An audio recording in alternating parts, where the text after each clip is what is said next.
Welcome to Hood Champion Boxing and Sports. When Turkey's in the house, every day is Thanksgiving. Y'all better pay attention.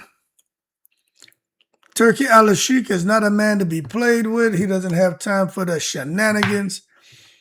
Turki Al-Sheikh may take my slogan, hold your horses, don't take it to the stupid. I got that trademark. But if Turkey wants to borrow it, hit up Hood Champion. I ain't gonna charge you nothing, Turkey, but maybe a little 100,000. Because you are here paying people. Let me tell you something. We're going to get into that, but let's talk about Errol Spence and Tim Tszyu. Both men promising fireworks. Let me tell you, Tim Tszyu really has convinced himself. And a lot of fans, not just from, the Australia, here in the United States. So this isn't an Aussie, oi thing that you wouldn't understand. This is Errol Spence has been inactive for several years thing that most of his fans aren't understanding. And I'm telling you, I've been saying it's a 50-50 fight. I've been saying that, and I'm going to keep saying that, okay? Because we know what Errol Spence was, but we don't know what he is now. Tim Tszyu, we know what he can do. We know what happened to him, and we know how he's bounced back in 2 fights. But the bottom line is there's a lot of anticipation that's building around seeing Errol Spence and Tim Tszyu get in the ring. And I think it's going to be fireworks because Tim Tszyu, he cannot afford to lose at home in Australia, and Errol Spence can't afford to lose. So I think he's going to get the ultimate mashup crash up with Spence believing he's going to get in there and overwhelm Tim Tszyu and stop him and disappoint his fans in front of the Australian crowd. So I don't know if Errol Spence is going to go down under and come out on top with a victory. But one thing I do know, as for Errol Spence, much of the intrigue centers on what version of him will step in the ring after recent changes. He's no longer with Derek James, with Ronnie Shields. Got to put some respect on Ronnie Shields' name. Was a really good professional boxer. He's been an outstanding trainer. You can't help but, be convinced that he's going to help Errol Spence. You know what I'm saying? In some way, shape, or form, Errol Spence is going to benefit from working with Ronnie Shields. It doesn't mean that it's going to translate into a victory. It just means an inactive Errol Spence is not going to be the same as an active Errol Spence training under Ronnie Shields getting ready for the comeback bout. So Ronnie Shields is going to make a difference. Will it be enough for him to get out there and put the bing-bings on Tim Tszyu? I don't know. We'll find out. But I'll tell you, there's a lot of fans who are eager for exactly what I'm talking about. They want to see. You know how they had that movie with Tom Cruise, like, show me the money. Nah, they're like Errol Spence. Show me the bing-bings. Don't be keeping no secrets and shit. Get in there and cook Tim Tszyu. Let's see what these new training methods are all about. Can Errol Spence recapture the form that made him one of boxing's elite welterweights, now fighting at, 154? I think it's a catch with like 158 or something with Tim Tszyu. But nonetheless, Tim Tszyu, meanwhile, man, made it clear. He's going to make a statement. What he tell them people, man, when after he fought Tony Harrison, what's my fucking name? Tim Tszyu don't be playing around. Y'all can keep thinking Tim Tszyu is some cartoon character. Tim Tszyu will whip your ass. You better leave the Australian alone. Tim Tszyu had something to prove. He like, oh, y'all out here counting me out? Y'all come into my backyard. Y'all come into my crib, my hood. Yeah, all right. Come out here, have one of these crocodiles bite your ass. And if you happen to evade that, well, you're going to run into these bing-bings right here. Tim Tszyu made it clear, man, he going to make a statement of his own. He ain't got time for this bullshit. Big mouth Americans, running your mouth, being disrespectful. I'm trying to be professional with you, man. Put a lot of respect on your name for what you've done. You come out here not wanting to shake my hand, poor sportsmanship. All right, I'm going to show you. So this matchup, in my opinion, carries significance, big-time significance, man, and intrigue because both fighters, they both have something to prove. And Tim Tszyu, look, he's not coming off of inactivity and all that, but he still doesn't have people convinced that he can be the Tim Tszyu of old or that he's elite. But he just ran into, someone who may be the best fighter in 154, Fundora. And Murtazali was another one who I still think may be one of those guys who maybe right after Fundora, he went out there and Josh Kelly and, he looked tired and, jet lagged. And I just that wasn't the Mercedes Ali we're used to seeing. But he didn't make no excuses, and I still think he did enough to win that fight. But hey, it is what it is. Now we get to see what's up with Spence and Tszyu, and I personally think the winner of that should fight Jermell Charlo or fight Ennis because Ennis just beat Zayas. But we have to wait and see. Now, another fight out here that's getting a lot of buzz, but I'm gonna go ahead and tell you right now. Y'all can go ahead and click off the video and unsubscribe from the channel. Shakur Stevenson and Gervonta Davis. That shit's not a super fight anymore. Yeah, I said it. You can get mad. Go ahead. Get the hell up out of here. Up and away. Handyman, blank man. Because I'm going to sit here, Superman, and be the man of steel with my chest puffed out. I'm standing on what I said. That shit ain't a super fight no more. Get out of here. Shakur Stevenson and Gervonta Davis. Now, Shakur feels a fight will eventually happen, and I think it will eventually happen too. I just don't think it's a super fight no more. Gervonta Davis, man, look, man, there was a time he was a Superman like me, but he ran into that goddamn kryptonite.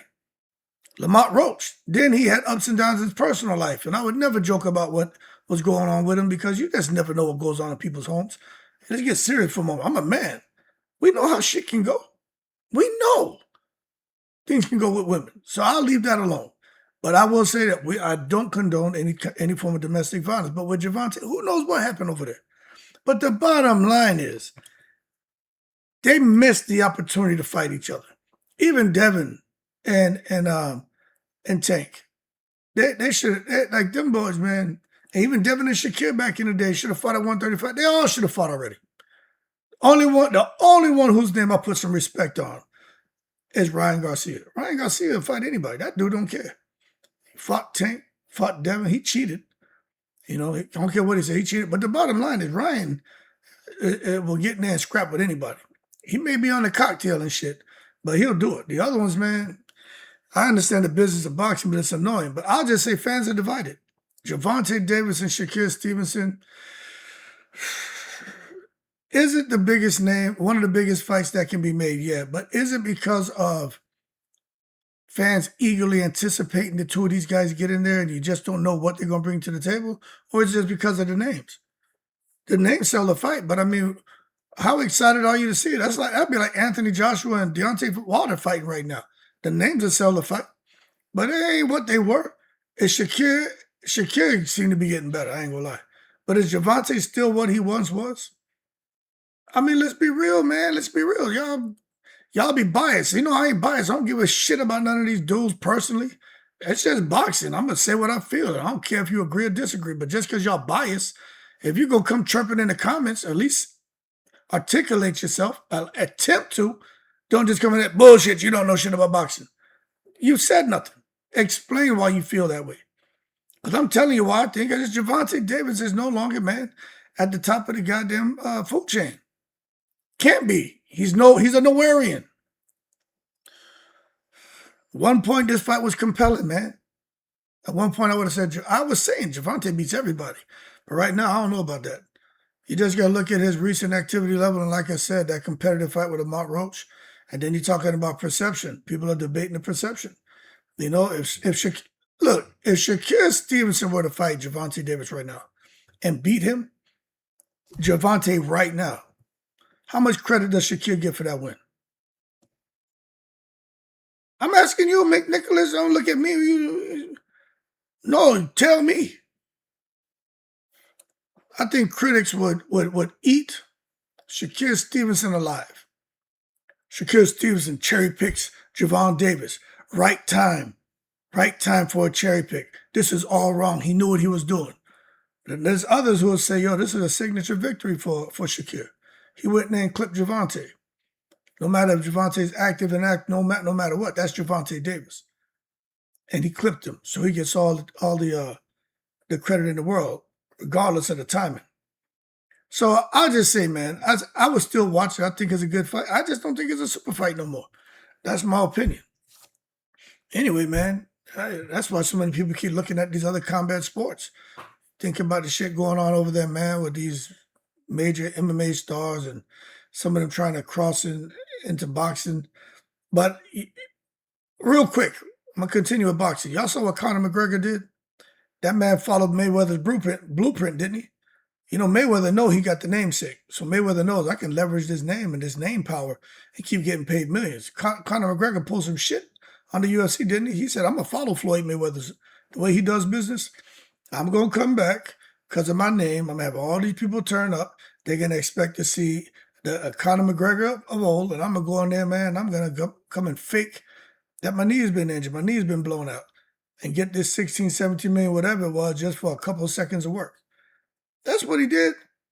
You watch him out there, man, training, warming up in the back. He was throwing all them goddamn karate man kicks and all them goddamn float like a butterfly kicks. All this bullshit he was doing in there, jumping in the air. Jean-Claude Van Damme. McGregor Van Damme in the place, wasn't he? Got his ass in the ring. That man need to head to Hollywood, man. That man is a good actor. Was doing all that goddamn McGregor Van Damme shit. Walking to the ring, all of a sudden he develops a limp. Gets inside the ring, tries to go Jean-Claude, blood sport and shit, throws the wildest goddamn kick I've ever seen in my life.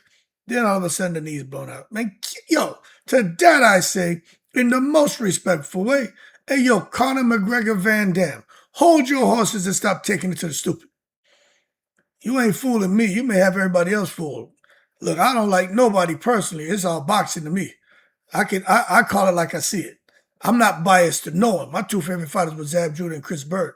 So Zab, I'll always say I learned how to get comfortable to shoot that counter uppercut, lead uppercut from Zab, and I learned how to really stay comfortable and work on my defense and really use my eyes to see punches coming at me.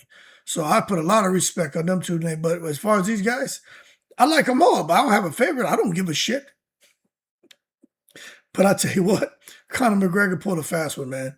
I just think there was some behind-the-scenes conversations between him and Mayweather as two high-profile athletes, and Mayweather may have told him, man, look, I'm gonna teach you the secret to the May Vinci Code.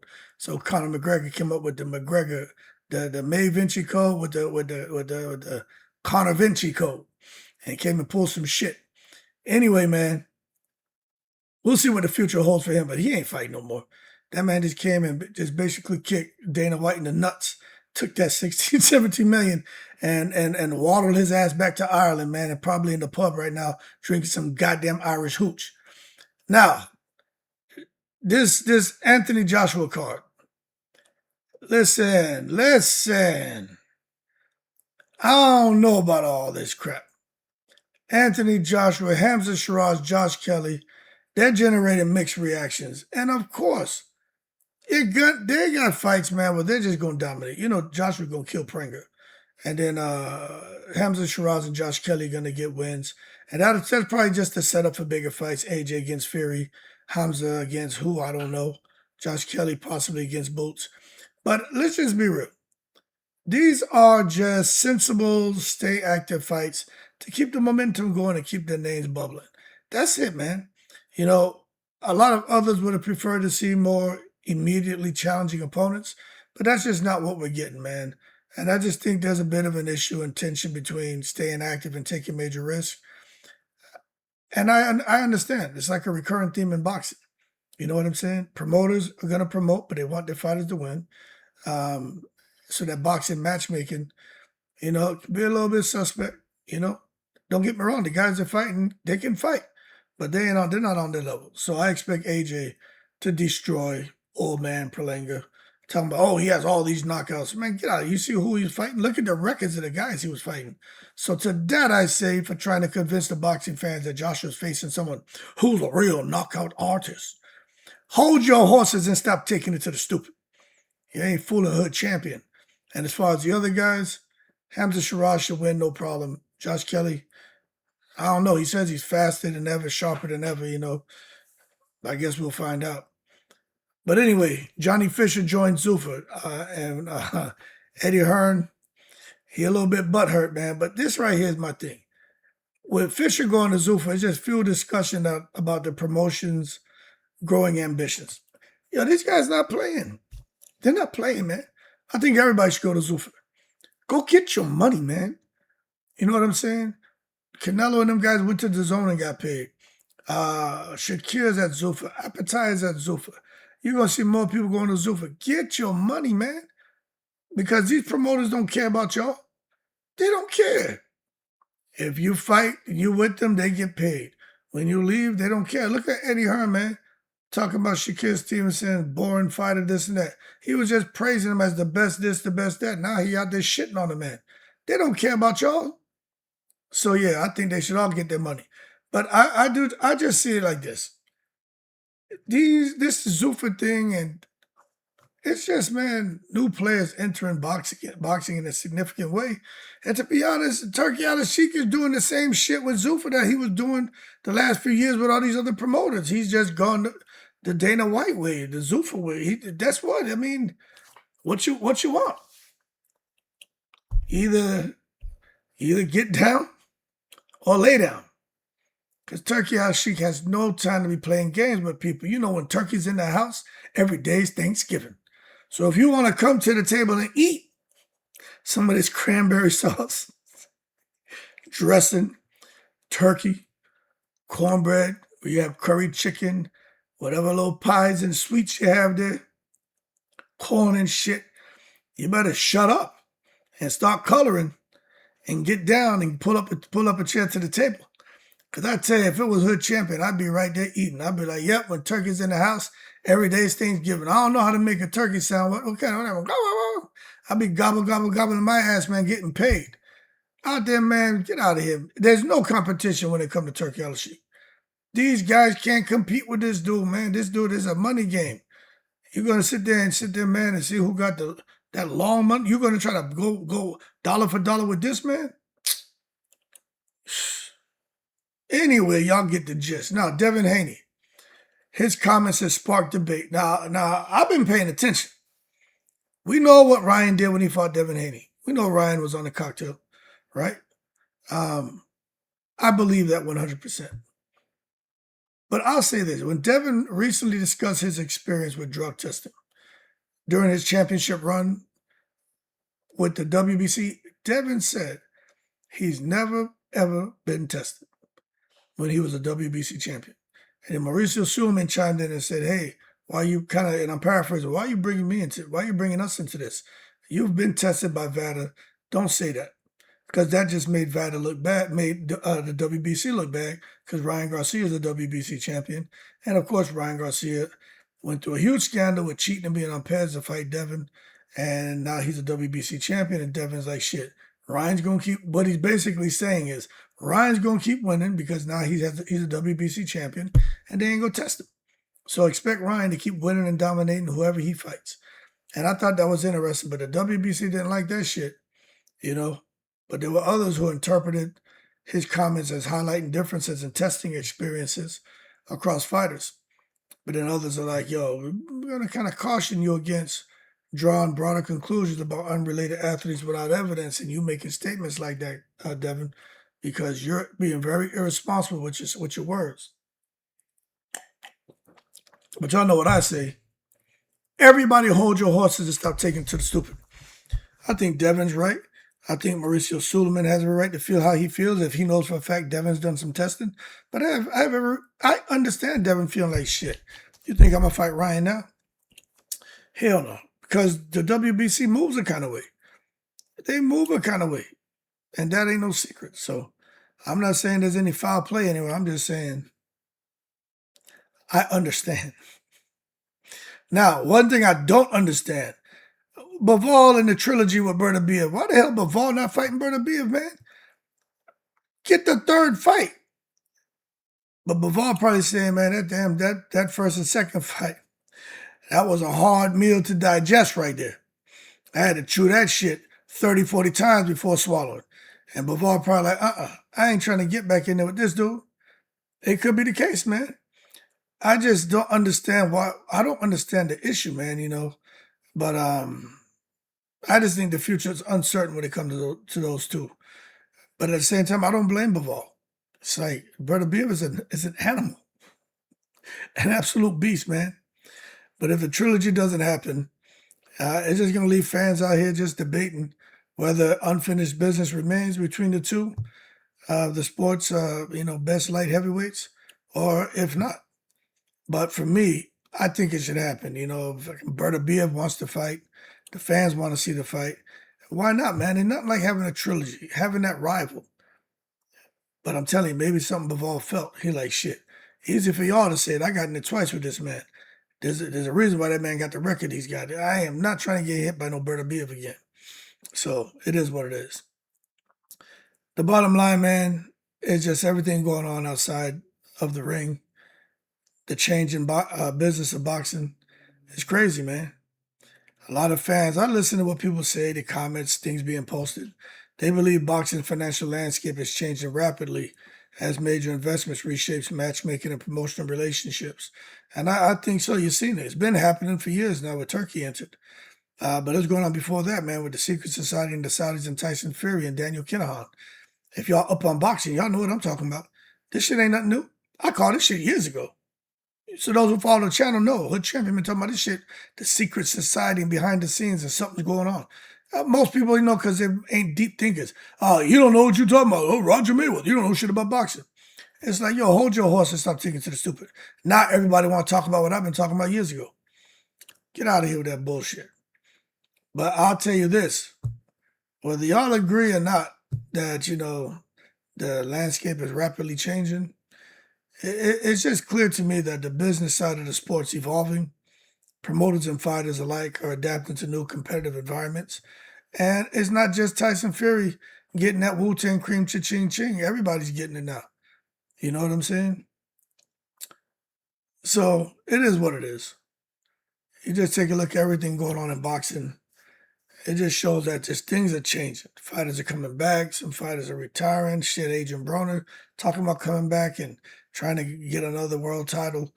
I mean, every day is something. Every day is something. But one thing's for sure, when it comes to inside them ropes and them bing-bings, man, fans are eagerly awaiting defining fights and career-defining performances. That's what they want. They want to see a mashup crash up. But outside the ropes, promotional shifts, financial power, strategic business decisions are increasingly shaping the future of the sport just as much as championship belts. So, interesting times. Oh, by the way, I should have talked about this. Usyk and Wilder, that fight is going to happen. Okay, so you're hearing the rumors, no, that shit's going to happen. They were talking about that on TalkSport. I'm like, damn, Usyk really is going to fight Wilder, huh? Who you got winning that fight? Anyway, y'all keep cool and just understand, when Turkey's in the house, every day is Thanksgiving and money runs boxing. Yo, I'm in the breeze.